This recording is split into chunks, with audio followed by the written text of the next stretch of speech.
চাবি অন করি চুলা ধরে না, চাবি অন করি চুলা ধরে না। দেখুন একটি কাগজে ধরে, দেখুন এখন কিন্তু ধরতেছে। আবার দেখুন বন্ধ করে অন করতেছি, ধরতেছে না। আবার দেখুন আগুন দিচ্ছি, ধরে যাচ্ছে। কি সমস্যা আজকে আপনাদেরকে দেখাবো। সর্বপ্রথম আমরা চুলাটা খুলে নেব। দেখুন চুলাটা খুলে নিচ্ছি, এই যে গ্লাস খোলা হয়ে গেছে। এখন কিন্তু আপনাদেরকে দেখাবো, একটু ধৈর্য সহকারে দেখুন। আমরা বার্নারটা খুলে নিচ্ছি। আসলে মেশিনের কি সমস্যা আজকে আপনাদেরকে দেখাবো, যে ফায়ারে কেন কাজ করে না, চাবিতে কেন আগুন আসে না, চাবি অন করলে কেন আগুন ধরে না, আজকে আপনাদেরকে দেখাবো।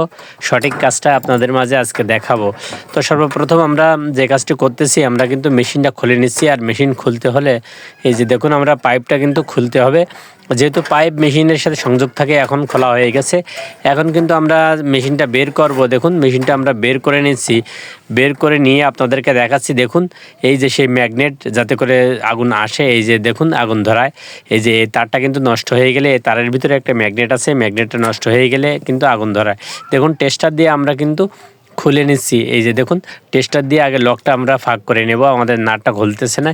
এখন ফ্ল্যাট স্ক্রুড্রাইভার দিয়ে আমাদের সেই কাঙ্ক্ষিত ম্যাগনেটটা কিন্তু আমরা এখন বের করে আমরা নতুন একটি ম্যাগনেট চেঞ্জ করব। দেখুন এই যে ম্যাগনেটটা কিন্তু আমরা বের করে নিচ্ছি। দেখুন কিসের জন্য চুলা ধরে না, তো এই সেই ম্যাগনেট, এর জন্য কিন্তু চুলায় চাবিতে কাজ করে না, আগুন ধরে না, আগুন ধরাই দিতে হয় গ্যাস লাইট দিয়ে।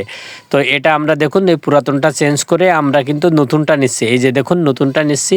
নতুন আমরা যে ম্যাগনেটটা আছে, সেই ম্যাগনেটটা কিন্তু আমরা নতুন ম্যাগনেটটা বসিয়ে দেবো। তার আগে টেস্টার দিয়ে আমরা লকটা সরিয়ে দিয়ে কিন্তু এই যে দেখুন ম্যাগনেটটা আমরা বসিয়ে দিচ্ছি। এরকম করে ম্যাগনেটটা বসাই নিতে হবে। এই যে দেখুন ম্যাগনেটটা বসানো হয়ে গেছে। এই যে সে তারটা নতুন ম্যাগনেটের।